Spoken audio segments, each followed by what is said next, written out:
yeah. Darren, with Charlie and I live just at nearly at the top of this stretch of Cleeve Hill. You've been there how long now? 4 years. 4 years, yeah. So nearly a local.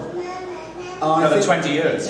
Well, isn't it like the Cornish when they say you've got to be here 4 generations before you're allowed to be really local? Yeah. Anyway. No, actually, we felt incredibly welcome, and very quickly people reached out to us, said hello, let us know what was going on, and I have to be honest that we came from South Bristol, and it never felt like that in South Bristol. Despite the fact after years of being there, we put on a street party, and it was the first time people had spoken to each other. There was a lady down the street who donated £200 for our street party, because it had been 20 years since anybody had bothered to get everybody together in the street. And yet we've been here a matter of minutes before people were reaching out saying, hello, welcome, is there stuff you want to get involved in, including the church. Great.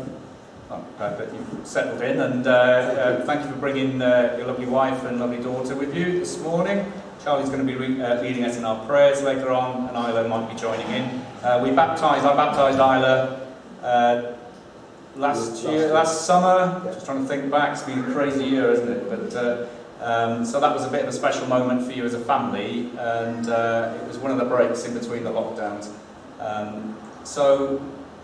Tell us a little bit about your journey of rediscovering faith, because I know you wrote about that a little bit in All About Cleeve, didn't you? So, yeah. Why are you here this morning? What's your interest in getting involved in the local church and exploring faith again? Okay. Well, in brief, I was raised in a Christian family. I was christened. Mum used to take us to Sunday school, and so that it was around and about. But like many, I guess, when you then sort of start to discover the world, the church sort of receded for me, and I went through a lot of thought about, taking quite a scientific approach, and it kind of left me. It was there, but it wasn't as important to me through my years going into the Air Force, through school, whatever. And it was all quite added on as quite a mechanistic thing, in that there are prayers when you're in the Air Force, there are hymns, etc., etc. But it didn't feel like something that was in me. And then about a decade ago, I started a thing in Bristol called Big Green Week. And one of the really interesting things about this environmental festival was that some of the clergy in Bristol said, we want to be involved in your environmental festival. And the particular person that led me, that I started a conversation with, was Reverend Tim Higgins. Interesting also with a great link to Franciscan Brotherhood. And he just started chatting about the fact that, in his view, God was part of the festival in the way in which faith works in community, and that part of his belief in the work of faith was around the environment. And so every day during Big Green Week, we had a meeting in Bristol Cathedral where people would talk about faith and the environment.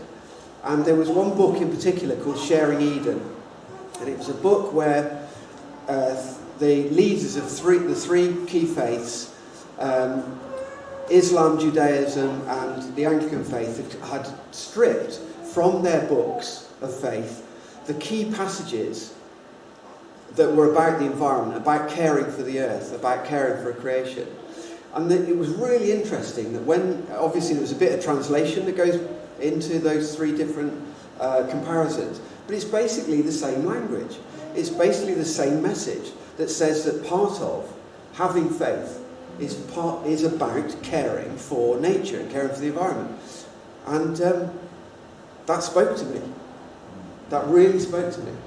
So, more recently, in amongst all of the difficulties of bringing up a family and the madness or the difficulties of COVID, going past the church, the Holy Trinity suddenly said, if you'd like a break, come in. If you just want a break, come into the church.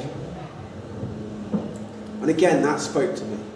And so, I don't know where my journey's going to go from here. I know I'm here kind of rediscovering what it feels like. And, maybe ask me again in a decade. And we'll see what happens. That's great. It's nice to see you've overcome your shyness problem as well. So, well, yeah. I'm teasing Darren because we have lots of conversations about all kinds of things. And, I know in your past you've been very used to public speaking, haven't you? Because of campaigns you've been involved in, the Big Green Festival in Bristol, and now leading up to another festival, Love Cleeve. So, as the architect of Love Cleeve and pulling some quite different elements of that festival together, a bit like herding cats, and setting this festival up and running, Holy Trinity Church being part of that festival. Do you want to tell us a little bit about Love Cleeve and what that is? Where to start? So part of it, I feel like my family and I and the people that I know have come through the troubles of the last few years remarkably unscathed, and we're lucky enough to be able to have some spare capacity personally to do some things, and I felt like it was an opportunity to give something back to the village, give back something to the people that are around us, but also that I feel climate change pressing upon myself, my family, and my daughter especially. And a risk of being sort of overstating it, if Isla lives to 100, the year will be 2118. And that sounds like a science fiction movie, doesn't it? Like the name 2118. And I know that we will, by 2118, the life that she will have lived, we will have either fixed it or it's going to be really quite hard. Terrible, quite catastrophic in my view. And that's what I feel about what's going on. So I have to do everything I can to try to help Isla and everybody else in the world that is kind of below the age of 50 avert this crisis. Now I can't. I used to have these ideas that I was going to go into politics and I ran for MP once. I was going to change a lot. Well, maybe not. But there's a realisation that every one of us, and hopefully everyone here, everyone who might get touched by the festival, if we can each drop a little pebble in the pond, and the ripples from that pebble might just, who knows where those ripples can get to.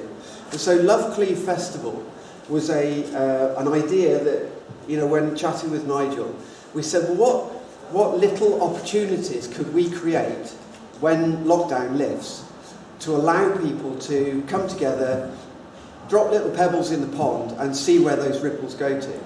And that the context was the joining of community, stronger communities, the environment and how we protect it and nurture it, and the role of faith in help holding us together as a community to deliver that ability to avert the climate crisis. Thank you for that. It's a very opportune morning to be interviewing Darren and talking about Love Cleeve Festival because of this theme of the economy of gift, of grace, of abundance, that God can take and bless and distribute, share, so that from, what's the saying, from little acorns mighty oak trees grow, isn't it? So we can do our own local part to contribute to a greater understanding and awareness and perhaps change of lifestyle when it comes to caring for the environment and each other. So thank you for that, Darren. A couple of quick questions before we have a bit of time to share together. What will you be doing this time tomorrow? Actually, it's my mum's 75th, so we're going to Tinsfield with Isla to buy her lunch. Oh. Okay. And do you have a lesson from lockdown, something that you understood about yourself, you learned or you observed that you might share with us? How was lockdown for you? I suppose the most telling thing was that having moved into a rural environment, actually lockdown felt remarkably similar to not lockdown in many, many ways. And I think that was really interesting in that there's a way of life that might help protect us from all sorts of things, irrespective whether it was a thing like COVID or climate change or whatever. That ability to look after each other, to connect, to say hello, even though sometimes we were locked in our houses, there was still that sense of being able to say hello to each other, look out for each other. A slight aside, I was working for central government in Gloucestershire when the floods happened in 2007, and it was really interesting that life in the city broke down quite quickly, but life in the countryside was really quite resilient. And the city needed a lot of help, but actually the countryside looked after itself during that period. So I think there's a real message there about our ability to work together as a community. The other thing, though, was that we're part of a global system. You know, I think a lot of those other fires and floods happen on a relatively local basis. I think the biggest shock to the world because of this is that we are not very far away from every single other person in the whole world. And it behoves us, if we can, to try to help everyone that we can, as well as the person who's our neighbour. So something about our interconnectedness and a true global village. Thank you. Last question. If you were going to be locked in Holy Trinity Church overnight, who would you take with you? Isla. Oh, good luck with that one. I'm sure Darren, I'm sure Charlie will be very happy with that. Thank you very much, Mr. Darren Hall.